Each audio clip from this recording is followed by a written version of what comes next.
ಕ್ರಿಸ್ತನಲ್ಲಿ ಪ್ರಿಯರೇ, ಮನುಷ್ಯರಿಗೆ ಅಸಾಧ್ಯವಾದ ಕಾರ್ಯಗಳು ದೇವರಿಗೆ ಸಾಧ್ಯವಾಗಿವೆ. ಕಠಿಣವಾದದು ನಿನಗೆ ಒಂದು ಇಲ್ಲ, ಅಸಾಧ್ಯವೂ ನಿನಗೆ ಒಂದು ಇಲ್ಲ. ಕಠಿಣವಾದದು ನಿನಗೆ ಒಂದು ಇಲ್ಲ, ಅಸಾಧ್ಯವೂ ನಿನಗೆ ಒಂದು ಇಲ್ಲ. ಒಂದು ಇಲ್ಲ ಯೇಸಪ್ಪ, ಒಂದು ಇಲ್ಲ, ಅಸಾಧ್ಯವೂ ಒಂದು ಇಲ್ಲ. ಒಂದು ಇಲ್ಲ ಯೇಸಪ್ಪ, ಒಂದು ಇಲ್ಲ, ಅಸಾಧ್ಯವೂ ಒಂದು ಇಲ್ಲ.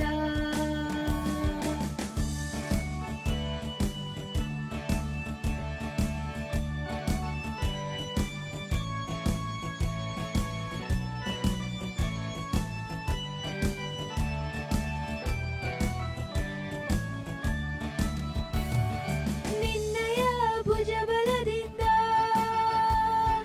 ಭೂಮಿ ಆಕಾಶ ಉಂಟು ಮಾಡಿದೆ. ನಿನ್ನಯ ಭುಜಬಲದಿಂದ ಭೂಮಿ ಆಕಾಶ ಉಂಟು ಮಾಡಿದೆ. ಚಾಚಲ್ಪಟ್ಟ ನಿನ್ನ ಹಸ್ತದಿ, ಚಾಚಲ್ಪಟ್ಟ ನಿನ್ನ ಹಸ್ತದಿ, ಲೋಕವನ್ನೇ ಆಳುತ್ತಿರುವೆ, ಅದು ಲೋಕವನ್ನೇ ಆಳುತ್ತಿರುವೆ.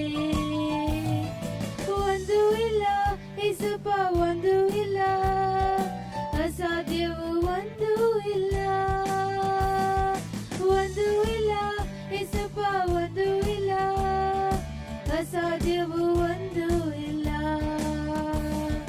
ಕಠಿಣವಾದದು ನಿನಗೆ ಒಂದು ಇಲ್ಲ, ಅಸಾಧ್ಯವೂ ನಿನಗೆ ಒಂದು ಇಲ್ಲ.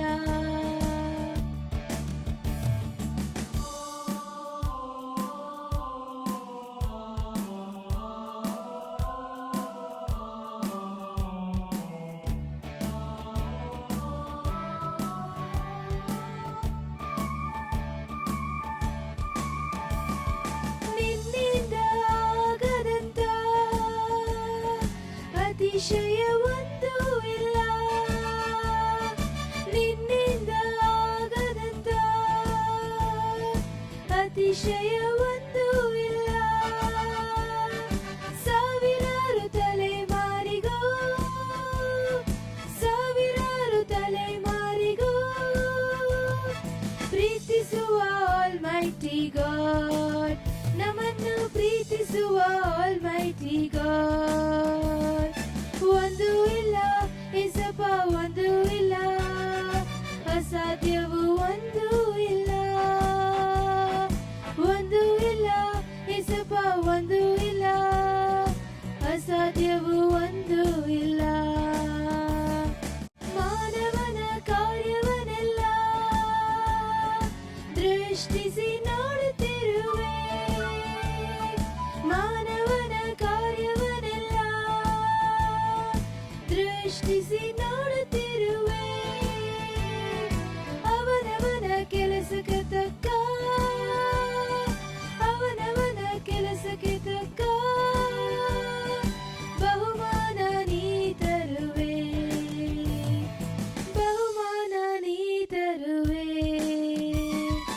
ಒಂದು ಇಲ್ಲ ಯೇಸಪ್ಪ, ಒಂದು ಇಲ್ಲ, ಅಸಾಧ್ಯವೂ ಒಂದು ಇಲ್ಲ.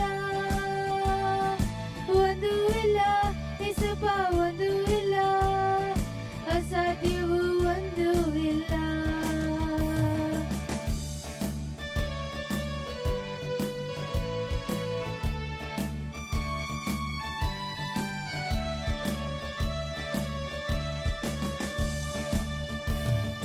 ಆಲೋಚನಾ ಕರ್ತನು ನೀ, ಕಾರ್ಯದಲ್ಲಿ ಸಮರ್ಥನು ನೀ. ಆಲೋಚನಾ ಕರ್ತನು ನೀ, ಕಾರ್ಯದಲ್ಲಿ ಸಮರ್ಥನು ನೀ. ಸೇನೆಗಳ ಕರ್ತನು ನೀ, ಸೇನೆಗಳ ಕರ್ತನು ನೀ. ಎಲ್ ಶಡಾಯ್ ನಿನ್ನ ನಾಮವು, ಎಲ್ ಶಡಾಯ್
ಕ್ರಿಸ್ತನಲ್ಲಿ ಪ್ರಿಯರೇ, ನಿಮ್ಮೆಲ್ಲರಿಗೂ ನಮ್ಮ ತಂದೆಯಾದ ದೇವರಿದ್ದಲು ನಮ್ಮ ಕರ್ತನಾದ ಯೇಸು ಕ್ರಿಸ್ತನಿಂದಲೂ ನಿಮಗೆ ಕೃಪೆಯು ಶಾಂತಿಯೂ ಆಗಲಿ.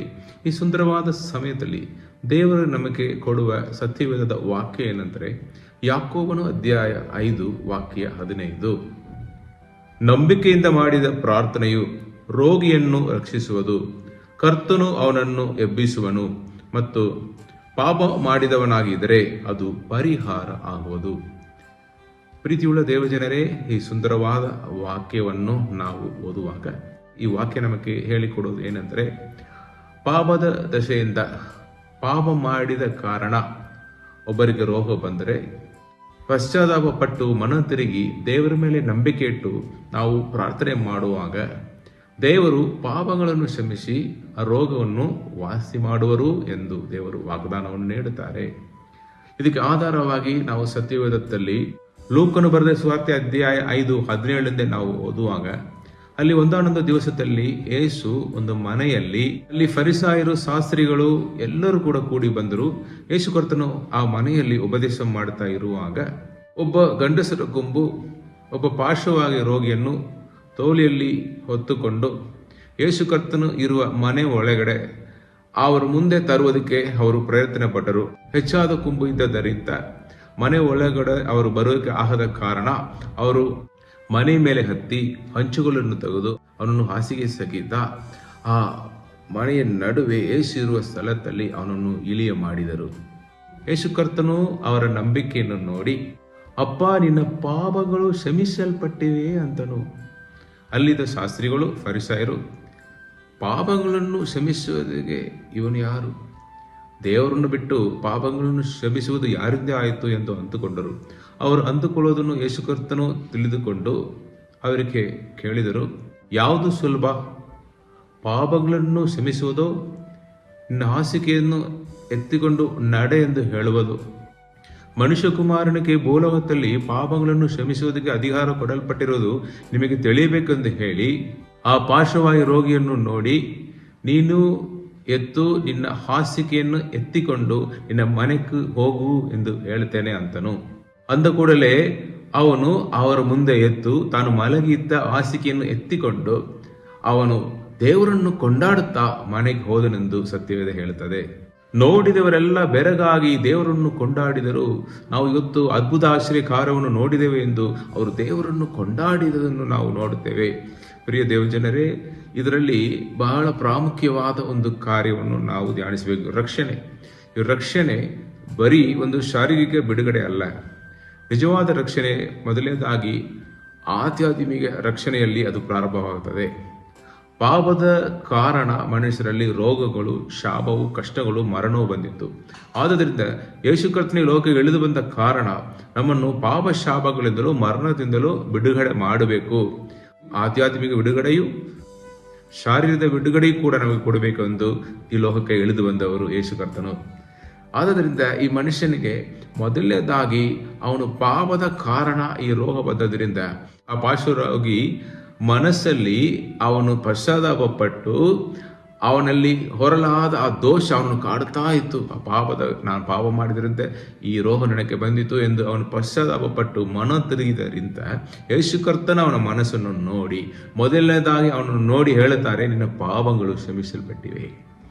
ಆವಾಗ ಅವನಿಗೆ ಆತ್ಮದಲ್ಲಿ ಒಂದು ಬಿಡುಗಡೆ, ಆಧ್ಯಾತ್ಮಿಕ ಬಿಡುಗಡೆ ಉಂಟಾಯಿತು. ಅವನು ಹೊರಲಾರದೆ ಅವನು ಹೊರತಾ ಇದ್ದ ಆ ಭಾರವಾದ ಆ ಪಾಪ ಅವನನ್ನು ಬಿಟ್ಟು ಅಗಲಿ ನೀಗಿ ಹೋಯಿತು. ಆಮೇಲೆ ಆ ಶರೀರದ ಬಿಡುಗಡೆ ಅವನಿಗೆ ಉಂಟಾಗಿ ಅವನಿಗೆ ರೋಗವಾಸಿಯಾಗಿ ಅವನು ಎದ್ದು ಮಲಗಿದ್ದ ಹಾಸಿಗೆಯನ್ನು ಎತ್ತಿಕೊಂಡು ದೇವರನ್ನು ಕೊಂಡಾಡುತ್ತಾ ಅವನಲ್ಲಿ ಸಂತೋಷ, ಆಧ್ಯಾತ್ಮಿಕ ಬಿಡುಗಡೆ ಬರುವಾಗ ಒಬ್ಬನಲ್ಲಿ ಸಂತೋಷವು, ಸಮಾಧಾನ ಉಂಟಾಗುತ್ತದೆ. ಆದ್ದರಿಂದ ಅವನು ಆಧ್ಯಾತ್ಮಿಕ ಆರೋಗ್ಯವನ್ನು, ಶಾರೀರಿಕ ಆರೋಗ್ಯವನ್ನು ಹೊಂದಿಕೊಂಡು ದೇವರನ್ನು ಕೊಂಡಾಡುತ್ತಾ ದೇವರನ್ನು ಸ್ತುತಿಸುತ್ತಾ ಅವನು ಮನೆಗೆ ಹೋದನು. ಆದ್ದರಿಂದ ಕ್ರಿಸ್ತನಲ್ಲಿ ಪ್ರಿಯರೇ, ನಮ್ಮ ಪಾಪಗಳನ್ನು ಕ್ಷಮಿಸಿ ನಮ್ಮನ್ನು ಶುದ್ಧೀಕರಿಸುವುದಕ್ಕಾಗಿ ಯೇಸು ಕರ್ತನ ಈ ಲೋಕಕ್ಕೆ ಇಳಿದು ಬಂದರು. ನಮ್ಮಲ್ಲಿ ಆಧ್ಯಾತ್ಮಿಕ ಜೀವನವನ್ನು ನೀಡುವುದಕ್ಕೂ ದೇವರೊಂದಿಗೆ ನಾವು ನಡೆಯುವುದಕ್ಕೂ ದೇವರು ಪವಿತ್ರ ಆತ್ಮ ವರವನ್ನು ನಮ್ಮಲ್ಲಿ ಕೊಟ್ಟಿದ್ದಾರೆ. ನಂಬಿ ರಕ್ಷಣೆ ಹೊಂದಿದವರಲ್ಲಿ ವಾಸವಾಗಿ ಇದ್ದು ಅವರನ್ನು ನಡೆಸುವಂಥವರಾಗಿದ್ದಾರೆ. ಪ್ರಿಯರೇ, ನಮ್ಮ ಪಾಪಗಳನ್ನು ಕ್ಷಮಿಸುವುದಕ್ಕೋಸ್ಕರ ನಮಗೆ ರಕ್ಷಣೆ ಉಂಟಾಗಬೇಕೆಂದು ಯೇಸು ಕರ್ತನು ಸಿಲುಬೆಯನ್ನು ಹೊತ್ತುಕೊಂಡು ನಿಂದೆಯ ಅವಮಾನವನ್ನು ಅನುಭವಿಸಿ ಅವರು ಸಿಲುಬೆಯಲ್ಲಿ ಹಾಕಲ್ಪಟ್ಟಾಗ ಬಹಳವಾದ ನೋವನ್ನು ಅನುಭವಿಸಿ ಅವರು ಮರಣವನ್ನು ಹೊಂದಿ 3ನೇ ದಿವಸ ಜೀವಿತನ ಆಗಿ ಮೃತ್ಯುವಿಜನ ಆಗಿ ಎತ್ತೆಳೆದು ಬಂದವರು ನಮ್ಮ ರಕ್ಷಕನಾದ ಯೇಸು ಕರ್ತನು. ಆದ್ದರಿಂದ ಆತನ ಪ್ರೀತಿಯನ್ನು ನಾವು ಅರ್ಥ ಮಾಡಿಕೊಂಡು ನಮ್ಮ ಪಾಪಗಳನ್ನು ಅರಿಕೆ ಮಾಡಿ ನಾವು ಅದನ್ನು ಬಿಟ್ಟು ಬಿಡಬೇಕು. ನಾವು ಈ ರೀತಿಯಲ್ಲಿ ಪಶ್ಚಾತ್ತಾಪ ಪಡುವಾಗ ಖಂಡಿತವಾಗಿ ನಮ್ಮ ಮನತಿರುವಿಕೆಯನ್ನು ದೇವರು ನೋಡಿ ನಮ್ಮ ಪಾಪಗಳನ್ನು ಕ್ಷಮಿಸಿ ನಮ್ಮ ರೋಗವನ್ನು ವಾಸಿ ಮಾಡಿ ನಮಗೆ ಆರೋಗ್ಯವನ್ನು ಕೊಟ್ಟು ನಮ್ಮನ್ನು ಸಾಕ್ಷಿಯಾಗಿ ನಿಲ್ಲಿಸಿ ನಮಗೆ ಒಂದು ನೂತನ ಜೀವನವನ್ನು ಕೊಟ್ಟು ಅನೇಕರ ಮುಂದೆ ನಮ್ಮನ್ನು ಸಾಕ್ಷಿಯಾಗಿ ನಿಲ್ಲಿಸುವುದಕ್ಕೆ ಆತನು ಶಕ್ತನಾಗಿದ್ದಾರೆ. ಆದ್ದರಿಂದ ಪ್ರಿಯರೇ, ನಾವು ಕೂಡ ಇವತ್ತು ಈ ವಾಕ್ಯವನ್ನು ಅನುಸರಿಸಿ ನಮ್ಮಲ್ಲಿ ಏನಾದರೂ ಪಾಪಗಳಿದ್ದರೆ ಇವತ್ತೇ ನಾವು ಪಶ್ಚಾತ್ತಾಪಪಟ್ಟು ಅರಿಕೆ ಮಾಡಿ ಬಿಟ್ಟು ಬಿಡೋಣ. ಖಂಡಿತವಾಗಿ ದೇವರ ಕನಿಕರವುಳ್ಳ ದೇವರು, ದಯೆಯನ್ನು ಕರುಣೆಯನ್ನು ತೋರಿಸುವ ಪ್ರೀತಿ ಸ್ವರೂಪಿಯಾಗಿರುವ ದೇವರು ಅವರು ನಿಮ್ಮ ಮನ ತಿರುವಿಕೆಯನ್ನು ನೋಡಿ ಇವತ್ತೇ ನಿಮಗೆ ಆಧ್ಯಾತ್ಮಿಕ ಬಿಡುಗಡೆಯನ್ನು, ಶಾರೀರಿಕ ಬಿಡುಗಡೆಯನ್ನು ಕೊಟ್ಟು ನಿಮಗೆ ರೋಗವನ್ನು ವಾಸಿ ಮಾಡಿ ಆಶೀರ್ವದಿಸುವರು. ಬನ್ನಿರಿ, ನಾವು ನಮ್ಮನ್ನು ದೇವರ ಪಾದದಲ್ಲಿ ಒಪ್ಪಿಸಿಕೊಡೋಣ. ಪಶ್ಚಾತ್ತಾಪವುಳ್ಳವರಾಗಿ ನಮ್ಮ ಪಾಪಗಳನ್ನು ಅರಿಕೆ ಮಾಡಿ ನಾವು ಒಪ್ಪಿಸಿಕೊಡೋಣ. ಖಂಡಿತವಾಗಿ ನಿಮ್ಮ ಜೀವನದಲ್ಲಿ ದೇವರು ಅದ್ಭುತವನ್ನು ಮಾಡುವರು. ನಿಮ್ಮ ರೋಗವಾಸಿಯಾಗೋದು, ಎಷ್ಟು ದೊಡ್ಡ ಕಷ್ಟಗಳು ಸಮಸ್ಯೆಗಳು ನೀವು ಹಾದು ಬಂದರು ಇವತ್ತು ನಾವು ಪಾಪವನ್ನು ಅರಿಕೆ ಮಾಡಿ ಬಿಟ್ಟು ಬಿಡುವಾಗ ಖಂಡಿತವಾಗಿ ದೇವರು ಒಂದು ದೊಡ್ಡ ಬಿಡುಗಡೆಯನ್ನು ಕೊಡೋಕೆ ಆತನು ಶಕ್ತನಾಗಿದ್ದಾನೆ. ಬನ್ನಿರಿ, ನಾವು ಪ್ರಾರ್ಥನೆ ಮಾಡೋಣ. ಖಂಡಿತವಾಗಿ ದೇವರು ದೊಡ್ಡ ಮಹತ್ಕಾರ್ಯವನ್ನು ಜೀವನದಲ್ಲಿ ಮಾಡುವರು. ಪರಿಶುದ್ಧ ತಂದೆಯೇ, ಈ ಒಳ್ಳೆಯ ಸಮಯದಲ್ಲಿ ಕೂಡ ಈ ವಾಕ್ಯಗಳ ಮುಖಾಂತರ ನೀವು ಮಾತನಾಡಿದಕ್ಕಿರಬೇಕಾಗಿ ಸ್ತೋತ್ರ. ಅಪ್ಪ, ನೀವು ಲೋಕಕ್ಕೆ ಇಳಿದು ಬಂದ ಕಾರಣವನ್ನು ತಿಳಿಸಿದಿರಿ. ಆಧ್ಯಾತ್ಮಿಕ ಬಿಡುಗಡೆ, ಶಾರೀರಿಕ ಬಿಡುಗಡೆಯು ನಿಜವಾದ ರಕ್ಷಣೆ ಎಂದು ನೀವು ಮಾತನಾಡಿದಿರಿ. ನಿಮ್ಮ ಮೇಲೆ ನಂಬಿಕೆ ಇಟ್ಟು ಅಪ್ಪ ಪಶ್ಚಾತ್ತಾಪಪಟ್ಟು ಪ್ರಾರ್ಥನೆ ಮಾಡುವ ಪ್ರತಿಯೊಬ್ಬ ರೋಗಿಯನ್ನು ನೀವು ಪಾಪಗಳನ್ನು ಕ್ಷಮಿಸಿ ವಾಸಿ ಮಾಡುವ ದೇವರಾಗಿದ್ದೀರಿ. ಯಾರೆಲ್ಲ ಇವತ್ತು ನನ್ನ ಜೊತೆಗೆ ತನ್ನ ಪಾಪಗಳನ್ನು ಅರಿಕೆ ಮಾಡಿ ಅಪ್ಪ ಬಿಟ್ಟು ಬಿಡುತ್ತಾರೋ, ಅದು ಎಷ್ಟು ದೊಡ್ಡ ಪಾಪ ಇದ್ದರು ಅಪ್ಪ, ನೀವು ನಿಮ್ಮ ರಕ್ತದಿಂದ ತೊಳೆದು ಶುದ್ಧೀಕರಿಸು ಅಪ್ಪ. ಅವರ ಪಾಪಗಳನ್ನು ಕ್ಷಮಿಸಿ, ಅವರಿಗಿರುವ ರೋಗ ಸಮಸ್ಯೆಗಳು ಕಷ್ಟಗಳು ಎಷ್ಟು ದೊಡ್ಡ ಅಪ್ಪ ಅದು ಸಮಸ್ಯೆವಾಗಿದ್ದರು ಅದನ್ನು ನೀವು ದೂರ ಮಾಡಿ ತಂದೆಯೇ ಅವರಿಗೆ ಒಂದು ನೂತನ ಜೀವನವನ್ನು ಕೊಡಬೇಕು ಎಂದು ನಾನು ಪ್ರಾರ್ಥಿಸ್ತೇನೆ. ನೀವು ಹಂಗೆ ಬಿಡುಗಡೆ ಮಾಡುವುದಕ್ಕಾಗಿ ಸ್ತೋತ್ರ. ನೀವು ಅವರ ಕಣ್ಣೀರನ್ನು ಒರೆಸುವುದಕ್ಕಾಗಿ ಸ್ತೋತ್ರ. ನೂತನ ಜೀವನವನ್ನು ದಯಪಾಲಿಸುವುದಕ್ಕಾಗಿ ಸ್ತೋತ್ರ. ಯೇಸುವಿನ ನಾಮದಲ್ಲಿ ಬೇಡಿ ಹೊಂದಿಕೊಳ್ಳುತ್ತೇವೆ ಪ್ರೀತಿಯ ತಂದೆಯೇ. ಆಮೇನ್, ಆಮೇನ್.